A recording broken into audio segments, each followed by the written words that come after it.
Hello, everybody, and welcome to the Down the Tee Tennis Podcast. We're back today to review the men's and women's singles draws of Wimbledon 2021. It's been a fantastic tournament, fantastic to have Wimbledon back after a 2-year absence. Obviously, the only slam to be cancelled in 2020. Kieran, how much have you enjoyed having the championships back, and what have you thought of the tournament overall? A hugely entertaining tournament for the most part. There's obviously been a few controversies along the way. The first week with the condition of the grass, quite slippy, causing a few issues. But it's just such a nice break from. There's so much hardcourt tennis on the tour, and I love hardcourt tennis. But it's just nice to have something different. And I know that was another big controversy that Nick Kyrgios saying that the grass isn't grass anymore, but it was a very clearly different style of tennis that we've seen these last couple of weeks. The courts, still, I know the Wimbledon courts have been slowed down, but they're still faster than anything else really on the tour. So it's really enjoyable to see something different. One of the things that makes this sport so brilliant is the difference of surface. So brilliant to have Wimbledon back. Yeah, definitely is. Definitely great to see grass court tennis again after so long. And I think, maybe it would be good to have a bit of a longer grass court season. But definitely we enjoyed it while it's here. It's been a good one and a great Wimbledon. So onto the tournament. Novak Djokovic winning a 6th Wimbledon title and a record equaling 20th Grand Slam to ties great rivals Roger Federer and Rafael Nadal. A fantastic achievement there. Djokovic obviously heavy favourite going into the tournament. And Ash Barty on the women's side winning her first Wimbledon title, also the world number one. So we had the two, the men's and women's world number ones, claiming both the men's and women's singles titles. And Barty's second slam after Roland Garros in 2019, defeating Karolina Pliskova in the final. Obviously, Djokovic beat Berrettini, Matteo Berrettini in the final, forgot to mention. So we had two very interesting finals. Starting on the men's final, Kieran, what did you think of Djokovic's win and the final overall? Yeah, I thought Berrettini offered quite a good test for Djokovic, but I think we had a little bit of a conversation before the match about how we saw it panning out, and it was pretty much what we both said. We can see Berrettini forcing a set or two with his performance on grass this season. The fact he managed to take a set off Djokovic at Roland Garros, and that's what it was. Berrettini took a set off Djokovic, but it was still a Djokovic win. It was. It was shades of a Chapeau semi-final about the last 3 sets. It's Berrettini well, maybe not the second set. That was something completely different with Djokovic starting to run away with it and Berrettini getting back into the set towards the end, but Djokovic just managing to serve it out in the end. But I think the third set definitely was like the toe-to-toe exchanging games up to about 4-all, and then Djokovic just takes an important break of serve and serves out the set, which was very similar to that Shapovalov semi-final, who also offered Djokovic a very good test, but just didn't play the important points well enough, the important games well enough. So I think it was the final started quite slow. Both players were spraying errors. Berrettini managed to take advantage of a slow Djokovic in the first set and get that set over the line, which is something that Chapeau didn't manage. But it didn't manage to be a springboard for the next few sets. Djokovic really found his tennis. Berrettini started to find his tennis. Some lovely big hitting, but the way Djokovic is, you hit a 120, 130 mile an hour serve that'd be an ace against most players, but Djokovic will make you hit that extra ball. I've seen it with a couple of Berrettini's big forehands as well, going right into the corner of the court. It's a clear winner past a lot of people, but Djokovic just gets it over the net, makes you hit another ball, and I think I remember Berrettini spraying a couple of errors off that extra ball. I don't know if it's because mentally he wasn't expecting it back or Djokovic played him an awkward shot back. But I think that, I was impressed with Matteo's performance, but Djokovic was just Djokovic. He's retrieving everything. He's, putting together some excellent attacking shots himself. And it's just like playing against a hitting wall at times, you're not going to win. Yeah, yeah, absolutely. I mean, that is what it must be like to play against for a lot of players. And I mean, no one can just match the level of consistency and patience he displays at times. But no, definitely, I would agree with you. It was an entertaining final, kind of as we expected. 4 or 5 sets, we thought, and a tough test that Berrettini we thought was definitely able to offer Djokovic, and he did. It was, as you said, the level of tennis wasn't always at the very highest from both players at all times. But yeah, it was definitely an entertaining first set with Berrettini coming back from 5-2 down. I think he saved a set point, could have lost the first set 6-2 and ended up coming right back, taking it to a tiebreak and win it. So it felt important at the time. I mean, it felt like he had to win the first set, but I mean, and you saw Djokovic race to a fall of lead in the second set. It was just a fantastic response. He took that and he kind of controlled the match from there. Although it was still competitive. It was entertaining. But I felt kind of throughout the tournament, Djokovic didn't really need to play his very best tennis at any point. He kind of just found enough to get the job done. Even as you said, he did have a couple of tough tests in the final 2 matches against Berrettini and Denis Shapovalov in the semi-finals, which were both really good matches. But I felt he just kind of did enough, and it was a case of the mental toughness when he needed it most to get over the line to that. So what did you think of the men's draw, kind of moving on as a whole? Denis Shapovalov and in the semi-finals, as we mentioned, also Hubert Hurkacz. But and it's still on Berrettini's run through the draw. You picked him to reach the final. What were your thoughts of his run? How impressive he was and coming close to a first Grand Slam title? Yeah, for Berrettini, it's I think he very much carried on that form from displaying a strong performance at Queen's. You know, some good results on the grass pre-tournament can really be a springboard for the championships. I remember Murray winning Queen's and then reaching the final of Wimbledon. I think he may have won Queen's a year after again when he went on and went one step further and won Wimbledon. It's and yeah, we just saw those assets that made us believe that Berrettini would be a good player on grass from even. I think last year we were saying Berrettini will come good on grass, even though he hadn't had that really long run at Wimbledon yet, because he's just got that big serve, very accurate serve for the most part. I think it did disappear at times in the Djokovic match, but his percentages behind first serve were brilliant pretty much all tournament. That big +1 shot on the forehand as well. You know, if he doesn't win the point on his serve, he'll often win it with the next shot. You know, he's not as comfortable attacking the backhand, but he's quite smart with his backhand slice. He uses it well, just gets that ball back over the net and gives you an awkward low ball to hit.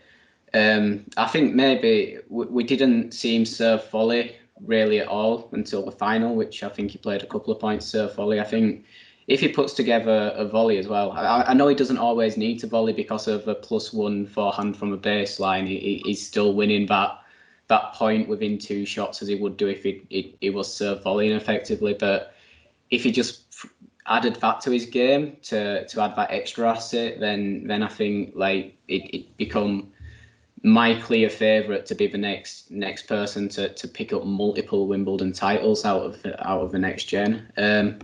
Chapo, I massively underestimated Chapo. I thought he might struggle to get past the first couple of rounds, but that was largely due to the fact that he hadn't maybe had the preparation he wanted.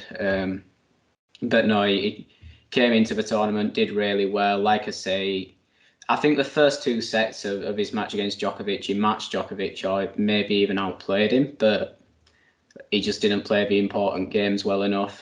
Serving for the first set was really disheartening for him to finally get broken on his serve and give away that break.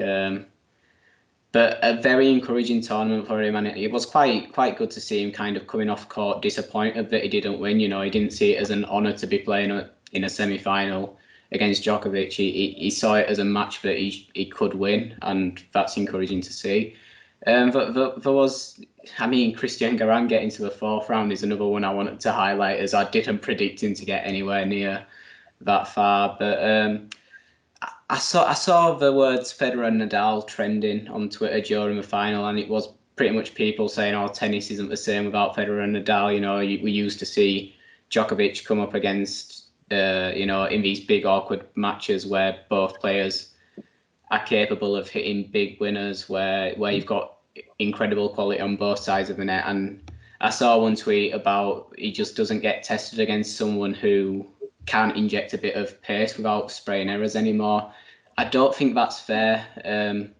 I think Berrettini injected a lot of pace without spraying errors, but it's just the pressure of his first final meant there was a few more errors than had been present throughout the whole tournament. And a lot of these young guys, I think, are going to come really, really good.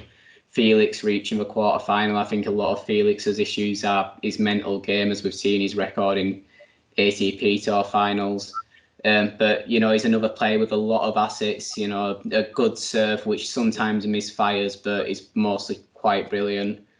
Good fitness, good pace around the court, and deep, very solid ground strokes. We've got a lot of players that I believe could step forward, but they're just not there yet. So I thought it was interesting players to look out for all tournament, and for the casuals that may only watch Wimbledon. I understand that not everyone's a huge tennis fan. They just maybe see it as really disappointing to not have those Federer, Nadal, Djokovic battles that we used to. Yeah, and just to pick up on that point, is interesting. I saw a few similar comments made, and yeah, obviously I understand it. I mean, it's hard to judge things by the standard of those matches we've become used to between the big three, and also add in Andy Murray and Stan Wawrinka, some of the great semi-finals we've seen between these great players over a consistent period. It's not going to last. It's not going to last forever, and I don't think it should be a knock on these younger guys that maybe they're not quite at that level yet. Maybe they probably won't ever get to that level, but that they're still very good players who could potentially become great players in their own right. And I think, as you said, to come up against the likes of Djokovic, Nadal, or Federer in your first Grand Slam final is so difficult. It's tough to expect them to win that. We've seen it even with someone as good as Dominic Thiem playing in 3 major finals before he eventually won one against Zverev. Obviously, none of the guys have done it yet against one of the big three. I've actually beat them at a slam and gone on to win it, but you feel it could happen eventually. It's tough to ask them to do it in the first final. I still think we're seeing good progress from these young guys. So just to pick up on a couple of the other stories, yeah, definitely Shapovalov. It was a fantastic run from him. I thought he could have a good tournament. I think I picked him to get to the quarterfinals, but I mean, for him to go all the way to the semis, I didn't quite see him going that far and then pushing Djokovic in the way that he did. But it was a great breakthrough for him. I thought he had a good game for grass with a great serve and his aggression, and also demonstrated fantastic net play. I didn't realize quite how good he was at the net. I'd seen it from him before, but I think he really showcased that he's got an all-round game and also improved his movement a lot, which I think it's been a big asset to add just that little bit more consistency. But yeah, as you mentioned, against Djokovic, he really does still find any small weaknesses that you've got there. And I mean, it was all about the big points. I think Shapovalov only converted 1 of 11 break points. I mean, some of them you'd say you lost. I think Djokovic made it extremely difficult on a lot of the big points as well, and also the double faults creeping in at some inopportune moments. But again, it was his first Grand Slam semi-final. I think it's a huge positive for him to get there and just to have that experience to play it against the great Djokovic. I think he does maybe have a bit of a problem with the second serve with the ball toss, and maybe that kind of comes to raises itself in the worst moments, possibly in pressure moments where you see the double fault. Because generally he hits his second serve pretty well. So, but again, some things I'm sure he can work on there. At only 22, it's been a great breakthrough for him. I thought especially his win over Khachanov in the quarterfinals was a fantastic win to come from 2-1 down. Could have easily lost that. It would have been a disappointment, really. I think also would give a mention to Khachanov, who had a bit of a resurgence at the time. I mean, it was his second Grand Slam quarterfinal, but he'd had a really poor year. I mean, I just didn't see this run coming from anywhere. So it was a really good tournament for him. He beat Seb Korda in an epic 4th round match, which we might come on to. It was 10-8 in the 5th set. I think 13 breaks of serve in the final set, which was, it was just ridiculous. Was it 13? Yeah. And he also beat Francis Tiafoe in the 3rd round. So he had a great tournament. But Hurkacz was someone who really surprised me in getting to the semifinals. I mean, it'd been since winning the Miami Open which was also a big surprise. He'd gone 1-6 on the tour, and that was including he lost both his matches on grass ahead of Wimbledon straight sets. So I think I just really didn't see this run coming from Hurkacz. So just touching on him to upset Daniil Medvedev in the fourth round in 5 sets, who I thought would reach the final, and also Federer in the quarterfinals. What are your thoughts on Hurkacz's run? Yeah, well, we've seen him do well at Wimbledon before, and I think I did predict him to make it to that fourth round against Medvedev, but may have predicted that to be where his tournament ended. And I think he showed some positive signs earlier in the year, and maybe didn't build on that the way that many people, Polish people especially, would have hoped that he could. But he's obviously got a very good serve as well. He's got a lot of the attributes needed to succeed on grass.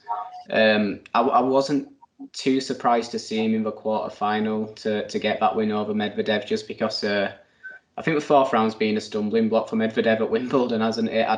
If highlighting that tie beforehand, I'd expect it to be a competitive tie on the grass at Wimbledon, Medvedev versus Hurkacz. I wouldn't have expected him to beat Federer in straight sets, including a bagel. But how much is that down to Federer not being quite at the level that we'd have liked him to be at for these championships? But I mean, you can't use maybe a slightly below his best, well, a very much below his best Federer as something to downplay Hurkacz's achievement in this tournament. And in that match, he was extremely good in that match. He very much deserved the win. And Federer wasn't playing that bad in the first 2 sets. Hurkacz just played better. So I think it was an impressive tournament from him. I think we could see him go far at Wimbledon again in the future. Other slams, he's probably better on the faster hard courts aside from Wimbledon. So maybe could see a good run from him at the US Open. So yeah, I think he's very much proved himself as a player to look out for to get to maybe the later stages, second week of Grand Slams in the future. For sure, yeah, I think so. Yeah, he's just highlighted himself again as someone who can do that, possibly after slipping back under the radar due to his bad form. But I think, as you mentioned, I think he's definitely better on the quicker surfaces, and especially I think he enjoys the low bounce. I think a lot of that losing run he was on was due to clay court tennis. I really think he's just not suited to clay, but as we'll see on grass, and as we've already seen on hard courts, I think we'll see strong results from him. But yeah, on him beating Medvedev, I think a factor there was the match being suspended due to rain, then restarting the next day. I think Medvedev 2-1 up. Then he was on serve in the fourth. I think he hadn't lost serve all match. And after the restart, I mean, I think Hurkacz broke 3 times. It was a completely different match, but all credit to him. But I think Medvedev, it wasn't a bad tournament given the tough draw he had coming through Struff, and then coming through from 2 sets love down against Cilic in the third round, which was the first time he's done that in his career. So he came through a couple of good early tests. I really do think we'll see more from Medvedev on grass. Obviously, he picked up his first title on grass in Mallorca just before the tournament. I don't think it was a disastrous performance for him. I think he was pretty disappointed afterwards, saying fourth round isn't good enough for a world number 2, which is fair enough. But yeah, I think we'll definitely see more from him. Maybe at times it can be his court position, his return position, which is pretty deep, and maybe a bit too passive at times for grass courts. So maybe something he'll need to work on is stepping in a bit and being a bit more aggressive at times. But I think for the most part, he was doing that. Possibly when he came out and restarted the match against Hurkacz, he just lost his way on that. But and as you mentioned on Hurkacz's win over Federer, I mean, yeah, definitely Federer, who I'm sure we'll talk more about. This Federer, along with a couple of other players, will come on to. There's been a lot of talk whether this could be his last Wimbledon, but yeah, of course, it was a bad performance by Federer. I think it was his heaviest defeat in terms of fewest games won, and I think the only time he'd been bageled, I think. But yeah, Hurkacz did everything right really in that match. And as you said, the first 2 sets, I don't think Federer was awful. Yeah, he was clearly below his best. The movement wasn't quite right, but he did everything to take advantage of it. Hurkacz, and obviously Federer being his idol, playing him on centre court to finish off the match, kind of in the ruthless manner that he did. It was extremely impressive for him. So just on another player who there's questions over whether it could be his last appearance at the championships. Andy Murray got a couple of great wins under his belt. I'm sure great memories. Obviously, having barely played this year, ultimately losing in the third round to Shapovalov pretty convincingly. But what did you think of the three-time Grand Slam champion's return to Wimbledon? I honestly don't think it was that bad. I mean, I play a bit of tennis at clubs, and I've heard these conversations about, they think he's done. They think it's probably time to hang it up. But I really don't think it's his expectations, of himself and that people have of him that's painted this idea that it was maybe an embarrassing performance. Nicholas Basilashvili, I know grass isn't his strongest surface, but he is, a player with a fair bit of credibility about him for definite. He's won ATP Tour titles. He's currently in the top 30 in the world. So he's beaten him. Oscar Otter in the second round. That was almost a classic Murray match towards the end. He made it difficult. He looked down and out, but then he turns up and turns it around using the motivation of the crowd. A couple of classic Murray lobs as well to get him over the line. And to lose to Shapovalov in the third round, it's not a bad performance. Shapo's a player that's been emerging and going up the rankings. Straight sets victory to a young player. You'd maybe expect Andy Murray to make that a bit awkward for Shapo, and it didn't prove to be so awkward for the young Canadian. But there's players that turn up to Wimbledon every year and don't get past the second round. But because Murray's old and he used to be a finalist, not getting past the third round, he's embarrassing and not good enough. I'm not having any of that. I think he's still got a lot to offer, and as he says, he wants to keep playing, and as long as he wants to keep playing and he's capable of taking wins, he's not stinking out of place, then keep playing. It's his own win record that he's messing up, but he doesn't care about that as long as he's getting a couple of wins and enjoying playing tennis. And I'd love to see him back at the championships next year for definite. Yeah, I think that's definitely well said, all of that. I don't see what expectations people could have had of him given the lack of matches he had coming in. I don't think, of course, he still sets high standards of himself, but I think he would have been realistic. Obviously, he's been really limited with how much he could have played this year due to the groin issue he's had, I think, since Miami when he was planning on playing. So I think to still come in here, having only played Queens since March, and to win 2 rounds, as he said, against a really good player in Basilashvili, and to come back against Oscar Otter, who he was playing good tennis, having qualified. I think there were 2 really good wins under his belt. And like you said, I think it was possibly there's possibly a physical element to the Shapovalov loss as well, having played 2 fairly lengthy matches, given his lack of preparation. And there's absolutely no shame in losing to Shapovalov the form he was in.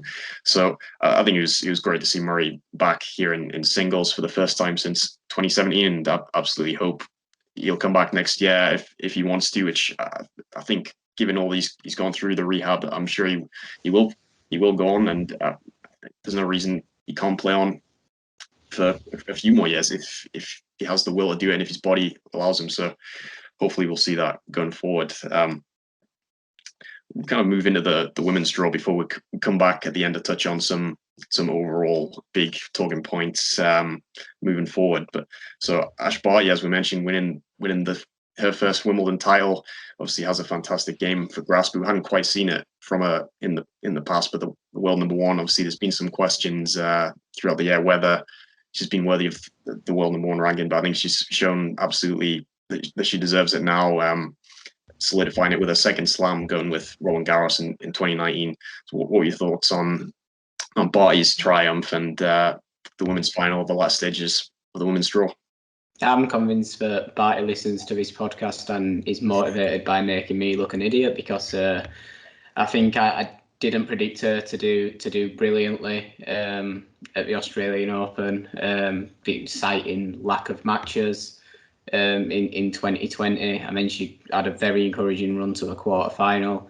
She continued in good form across some WTA events, and then I predicted, because of all of a sudden my expectations have changed of her. I predicted her to win the French Open, and then she unluckily, I mean, it's not her fault, took an injury and I had to withdraw. So then that lowered my expectations again. So I didn't predict her to get that. I think I may have predicted her the quarter final for Wimbledon, and she's gone and won it. But yeah, a great tournament throughout from Ash Barty.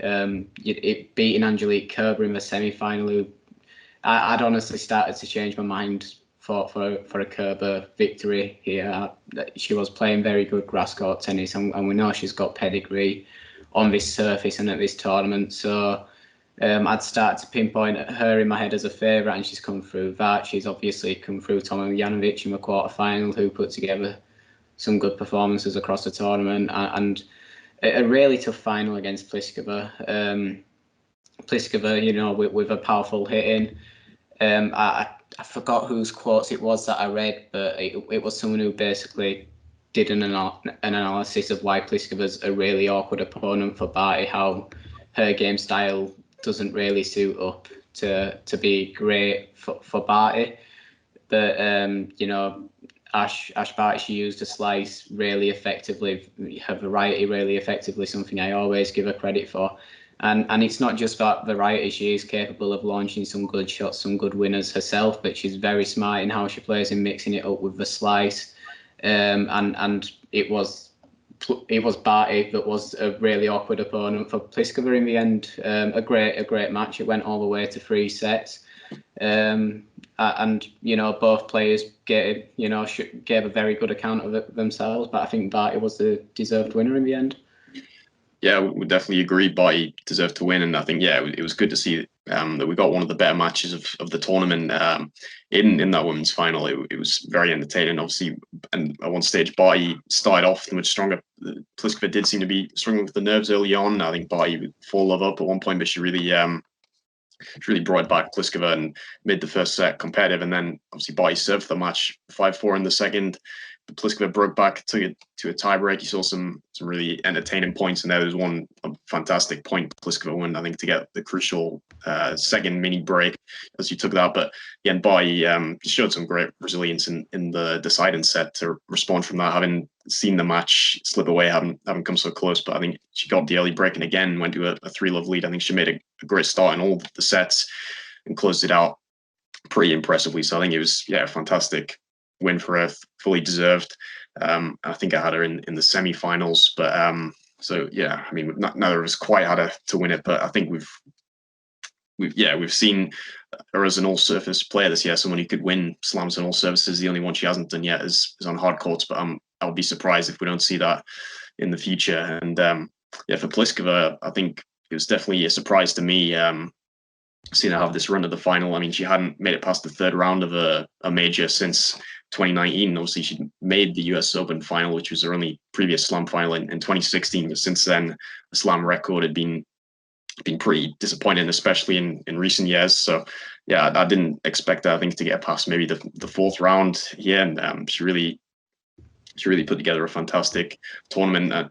It hadn't been a great year for her. She's been working with Sasha, buying the coach and stuff. Yeah, but it seems like maybe that's finally paying off. She hasn't kind of ended that just because it hasn't worked well, and finally they've definitely had the rewards here. I thought on the women's side there was another really great match. Was the semi-final where Pliskova beat Arina Sabalenka, someone else she's had a fantastic breakthrough here, finally getting past the fourth round of a slam. She's someone we've always talked about as a contender, but for whatever reason just hadn't been able to get over that hurdle. But we've definitely seen it from her here.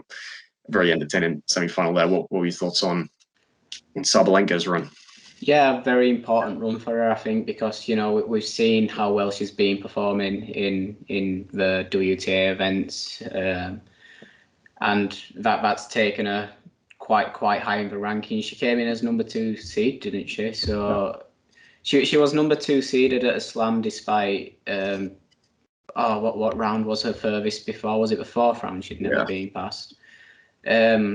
So that, I think it was just the slam record was the only thing lowering anyone's expectations of her, including ours. She doesn't put together her best tennis at a slam, but I think having done that now at Wimbledon, managing to get to the semi-final, playing a great match in the semi-final. Unlucky to lose, really.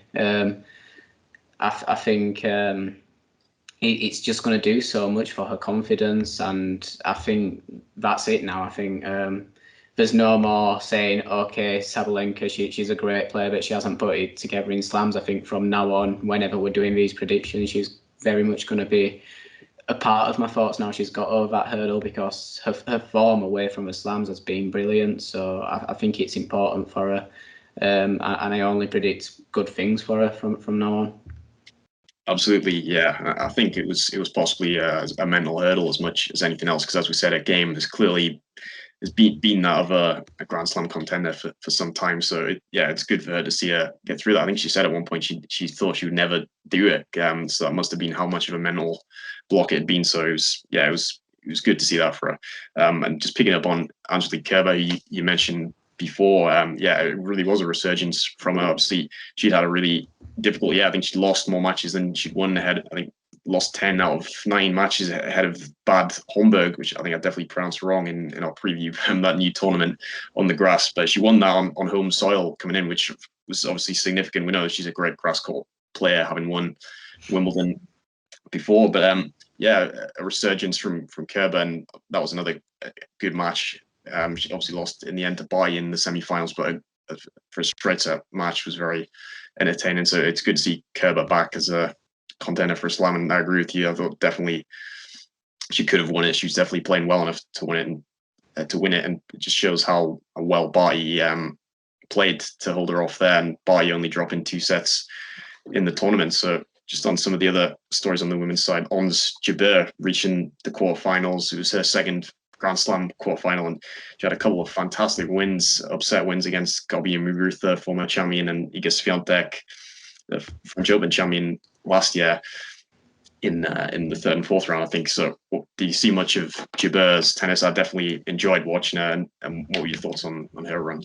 Yeah, I watched a couple of the matches, the Muguruza match, the match against Swiatek.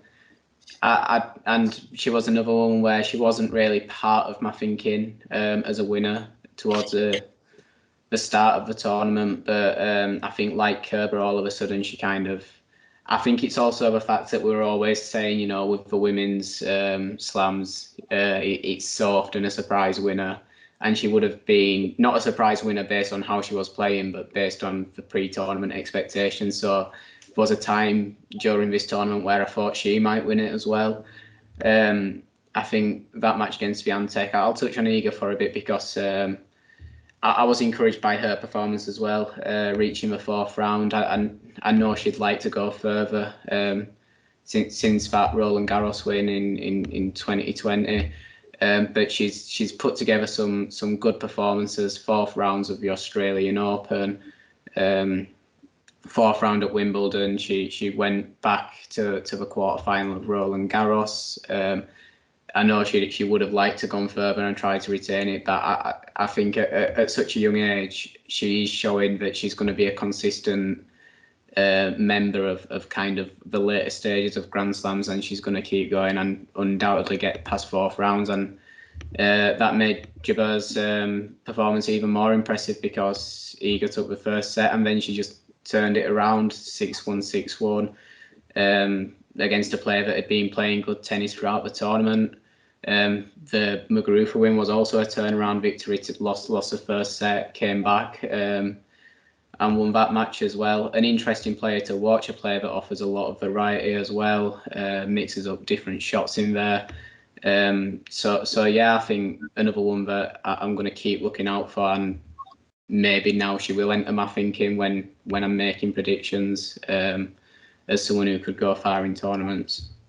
Yeah, definitely. I think that'll be the same for me. I mean, she's definitely a player I was aware of how talented she was, but I didn't really have her down as someone who could pull off these upsets against major champions in the big matches. So I think she's shown that she is that level of player in her own right when she's at her absolute best. And yeah, as you mentioned with the variety, she has a great mix of power, a really good serve, but I mean, fantastic slices and drop shots. I mean, possibly the best drop shot in the games. I mean, she had some unbelievable drop shots. So fantastic run for her.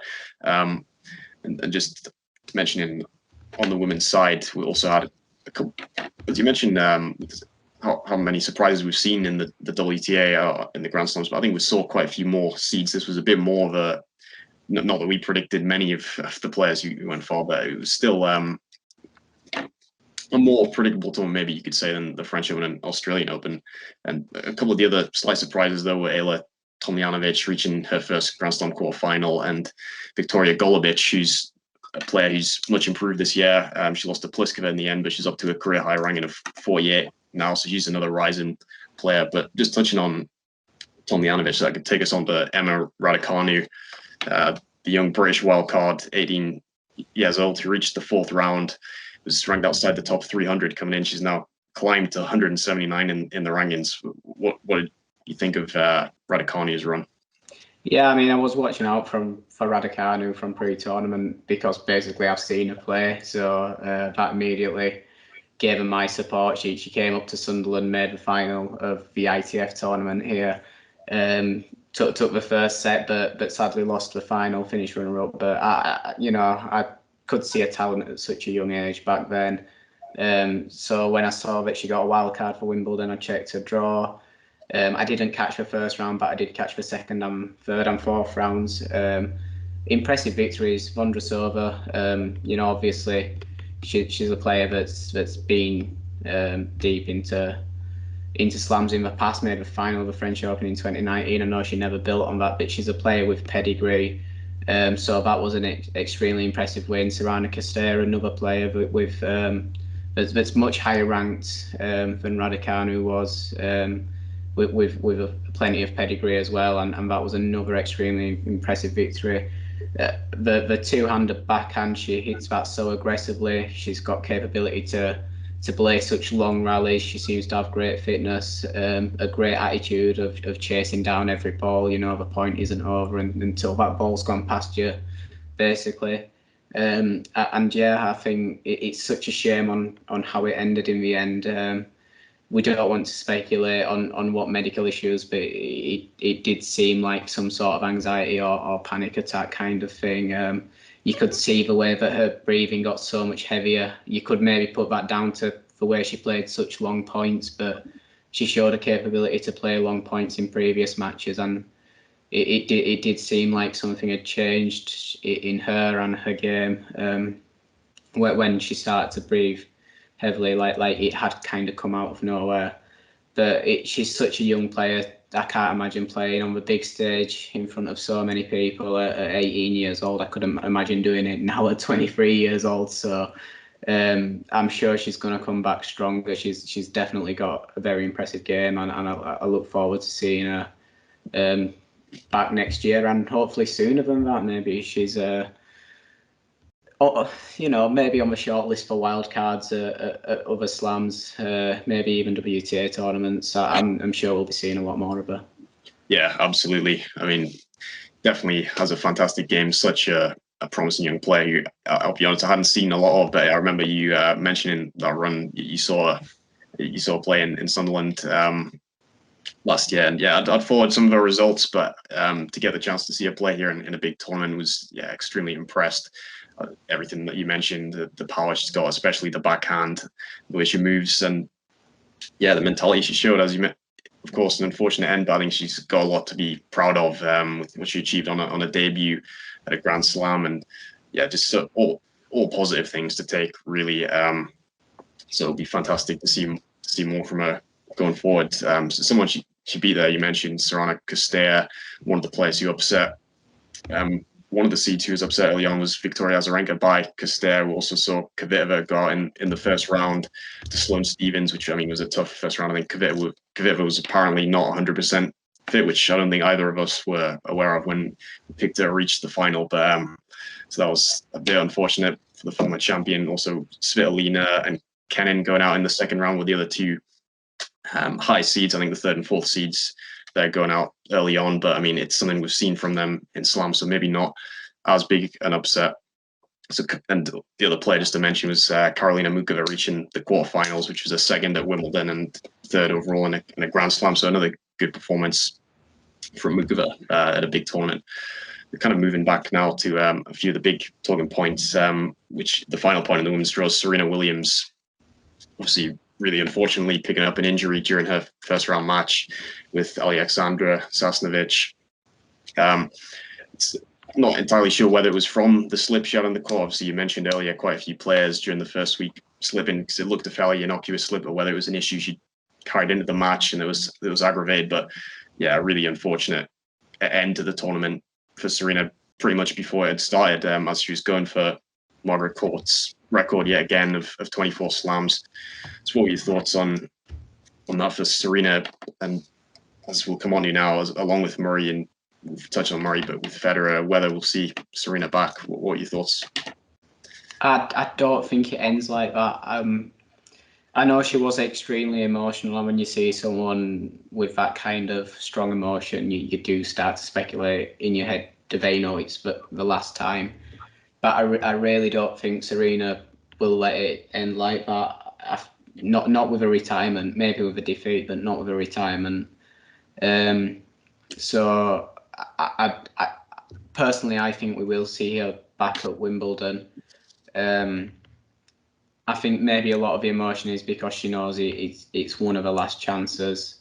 Whether she knows that next year it's another year on the clock. It's there's brilliant young players that are always emerging. Whether it's going to be a step too far to really expect to be able to win next year, but I think we will. I'd definitely like to think we will see her at the tournament next year and play out a full match, play out multiple full matches hopefully, and maybe not win the tournament, but to give a great account of herself. Because I don't think that's the way it ends for Serena at Wimbledon at all. No, I'd agree with you. I'll be surprised if we don't see Serena back next year, and obviously hope that's the case, and hope that it's not too serious an injury, and therefore we'll hopefully be able to see her at the US Open. Not much has been revealed on the injury yet, so not sure about that. But yeah, would definitely that. As we mentioned, this was unfortunately a big opportunity taken away in really unfortunate circumstances, but that US Open possibly could, never know, maybe could be the last chance. Obviously, hopefully we'll still see her playing on until next year. There's no reason she won't still be a contender there as such a great champion. But on the same topic with Federer, we mentioned earlier, I would be surprised as well if we don't see Federer back next year. I mean, obviously there's been a lot of talk. Some people saying that they're not sure he's going to come back after that, or some people even saying he shouldn't come back. But I mean, I just think after the few surgeries he's had last year on his knee and the kind of the tough rehab process he's gone through, I don't see why would you go through all that if he's just going to decide after one match that that's the end. I think as a great champion, he'll still believe there's a lot more to come. And I think given, as we mentioned earlier with Murray, the lack of matches coming in, it was the same case for Federer, had barely played. So I still think we'll see Roger back at Wimbledon. What do you think? Yeah, I think we'll see Roger back. I think I don't know how would be best to go about it for Roger or even for Serena or Murray as well. Whether you go into a tournament and let people know it's your last time and give them that chance to give you the send off that they want to, if they know it's going to be your last time, or whether you don't want to put that pressure on and make that promise. So you just go out and play and hopefully give as good of an account of yourself as possible to go out on. So, but I'd like to think that when it is Federer's last time at Wimbledon, we'd know. So, I'm probably not going to be in that centre court crowd because I can't afford. So I was going to say we can give him a send off, but definitely the centre court crowd, whoever's in there on that day, will be able to give him the send off that he deserves. I don't think I'd like to think it's not vague, but it's a sudden defeat, and that's it. Federer, that's the last we see of Federer at Wimbledon. I want to see the great champion back. I know that her cash defeat was extremely disappointing, especially the manner of it. But I also think there's nothing from his performance at Roland Garros as well and at Wimbledon that says that it's time for him to hang up his racket. He's, as you've mentioned, had such little preparation, not really got anywhere near the match fitness that he'd want. And he's come in and he's made a fourth round on clay and a quarterfinal on the grass at Wimbledon. So I think that suggests that there's still tennis left in him. Whether it's championship winning tennis, I'm really not sure. But I think if he's very smart, manages to get just the right amount of tennis under his belt pre-tournament, if he's able to plan it injury-free from the start of the year, really handpick his tournaments and his schedule to get his match fitness perfectly right for Wimbledon, that he can come back and give it one more great shot for definite. Definitely, yeah. I still think we can see a good run, and that's why I think, as you said, if you can find that right balance of obviously, he can't play too often, probably at this age, which is why we haven't seen too much this year. But I think with more matches, more time under his belt, I still think we can see a higher level from Federer, and I think we'll see a few more slams at least, hopefully going into next year, including Wimbledon. So again, returning to a topic we touched on earlier in terms of the ATP next gen, if you like, or whatever we want to call it, the younger players, kind of starting with the guys like Berrettini and Medvedev, who are 25, and going to the younger guys at the Grand Slams. Still, okay, the only one we've seen, if we include in team in that discussion, is Team win one, but obviously not going through one of the big three. It was something we mentioned earlier. So we've seen Berrettini obviously in the final, all three slams this year. We've seen one of those young guys in the final, Tsitsipas at the French Open in his first final, Medvedev at the Australian in his second. Obviously, we saw him at the US Open final in 2019. And we've seen Zverev reach the US Open final last year, losing that one, the team that I mentioned. So we have seen a lot of this young group of players making deep runs at slams, finals, semi-finals. We've seen more at this tournament, players making quarterfinals, but not quite being able to make that breakthrough. So just on some of the reasons of that, what do you think the main factors are in terms of, is it just Djokovic, Nadal are too good, or these players just need more time? What would you put it down to? Yeah, I'd maybe. I think I forgot who it was. It may have been Boris Becker. It may have been someone else on co-coms at one point. Well, with the commentator as well, the main commentator having the discussion of tennis can be like a chess match. If you're both putting together great tennis, great shots, you're not spraying too many errors. It's about who picks the moments right, who creates the angles for attack, and I feel like that could be a factor that Djokovic, Nadal, Federer, that they've not only got like the most solid shots going in terms of the ground strokes, in terms of the serve, have got the most solid mix of shots. It's they're seeing everything so many steps ahead because they've had so many years on the tour. They're able to anticipate what kind of shots are coming, where you're moving, and they've had enough practice on how to play every type of player. And I don't know if that's a factor with the younger generation, because so many of them have so much talent in their own shots, in the ground strokes, but it's just when they come up against one of the big guys in a slam, when the big guys are at the top of the motivation, you just see them, not manage to put it together, get found out a bit, but it's not because they're lacking that talent. I think there's also a big mental gap with the next gen as well, with the younger players. There's a bit of a mental block there that all of Nadal, Federer, Djokovic have a great mental game. I think I've said before, I think Djokovic has an extra edge even on Nadal and Federer of just being able to play those big pressure moments without any kind of issue. I mean, I think we've seen it again in this final as Berrettini started to have some look-ins at the Djokovic serve, get to love 30 up. The crowd started to get excited for Berrettini because we know that Djokovic still isn't the most popular with that Wimbledon crowd, and he's just turns around those games. I think sometimes using the energy of that crowd, that's the strength of his mentality, and that's something that I suppose is quite natural to Djokovic, but also comes from many years of experience on the tour and deep into Grand Slams. I think the mental block, they'll get over that eventually. It might just be that they're not as good of tennis players, the talent isn't there, but I kind of refuse to believe that. Coaching gets better and better as the years go on. Sports science always gets better and better. I believe these will become as fantastic a tennis players, just in the quality of the shots as the big three. Eventually, the top of the next gen. It's just there's some gaps that need bridging until they're really able to put the best tennis together consistently. Yeah, definitely. Yeah, I think I would agree with that. It's a combination of a lot of those factors you've mentioned. I think definitely the mental element that you mentioned is a huge one. I mean, not only are these three, for me, definitely the greatest three of all time in whatever order, which again is something that's definitely been debated hotly currently, but for sure the number 1, 2, and 3, in whichever way you want to look at it. So I think definitely the level of tennis is there. I mean, still, and particularly even if you just want to talk about, they're really competing with Nadal and Djokovic, given where Federer is in his comeback in 39. But those two still at an unbelievable level in their mid 30s, and both mental giants. As I'd say, I would agree with you. Djokovic, especially, probably the toughest player mentally of all time. I don't think it's necessarily that these young guys aren't tough mentally or they aren't decent mentally. I think some of them actually are.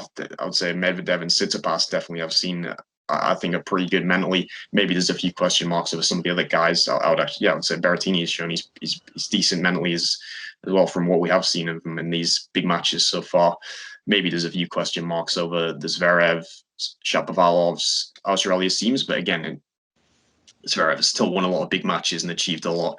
And in terms of Shapovalov and Australia-Siem, they're still very young, particularly Felix. So I think just with more time, you'll see them improve that, and if they put themselves in those big matches more often, they're going to improve. And yeah, I just think that Djokovic and Nadal are so good. I don't think it's a bad thing. I think that it's just going to take them more time.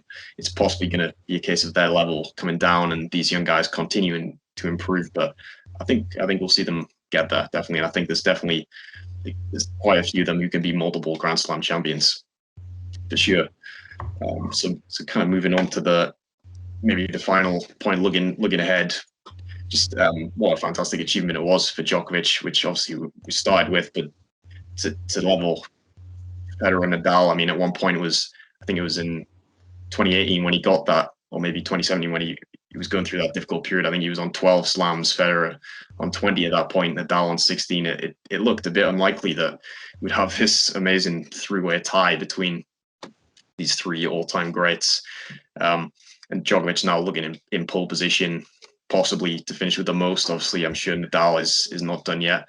But he's now on for the Golden Slam with the Olympics around the corner, although he said he's 50-50 on whether you'll play that, given it's been announced it's going to be held without fans.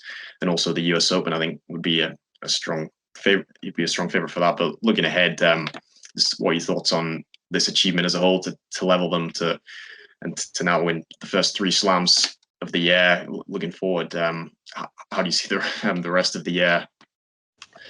How much of a great story is this?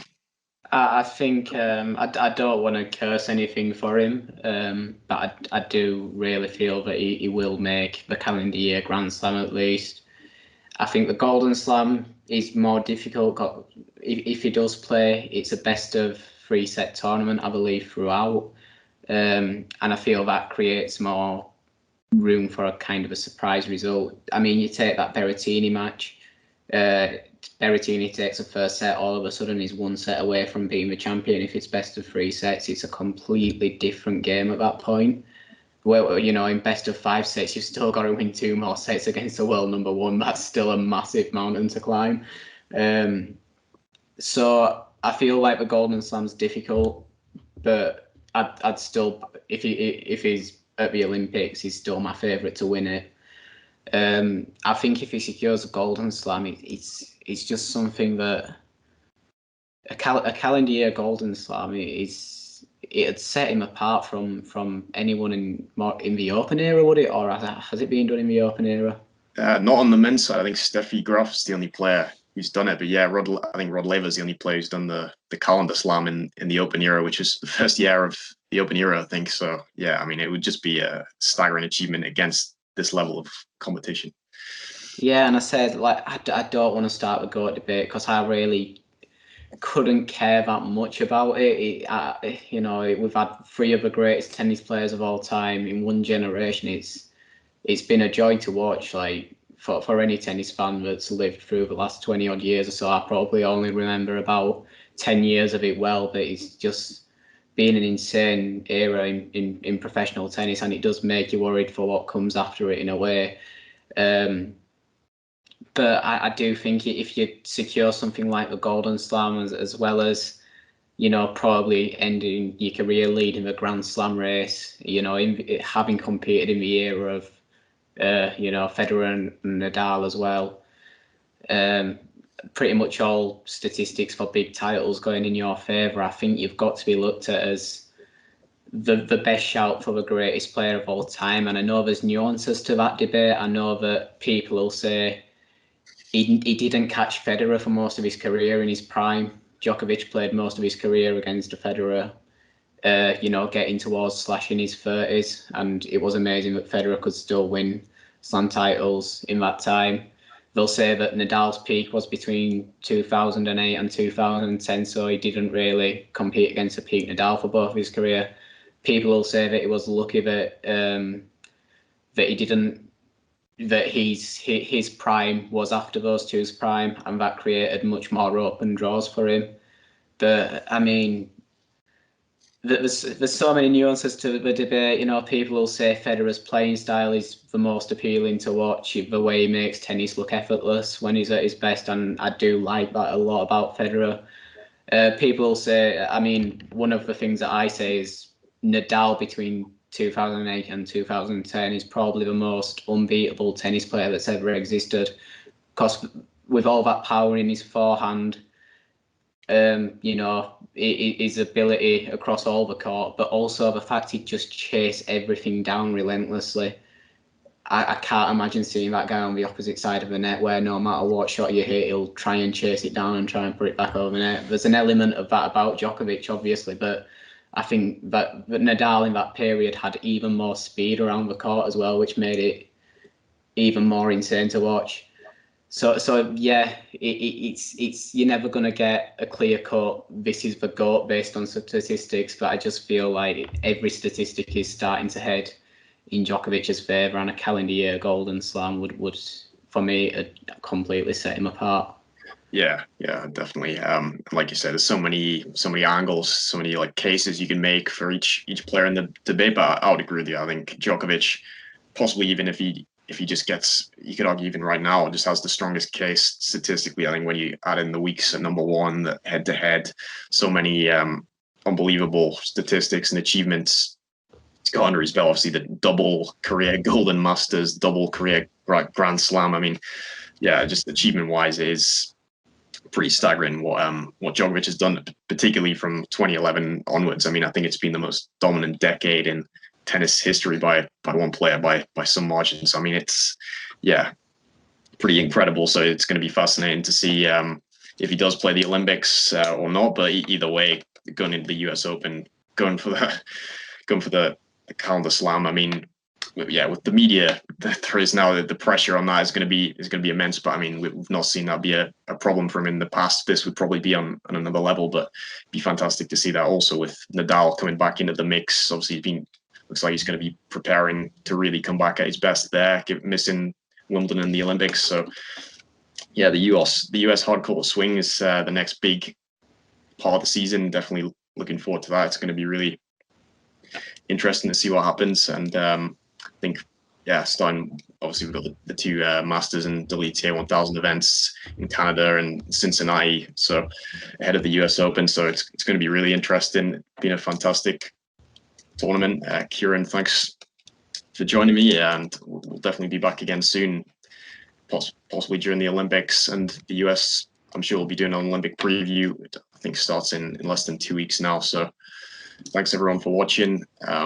Check out the Down the Tee Tennis Podcast on Twitter, and also we're available on several audio and podcast platforms now. And we'll see you again next time.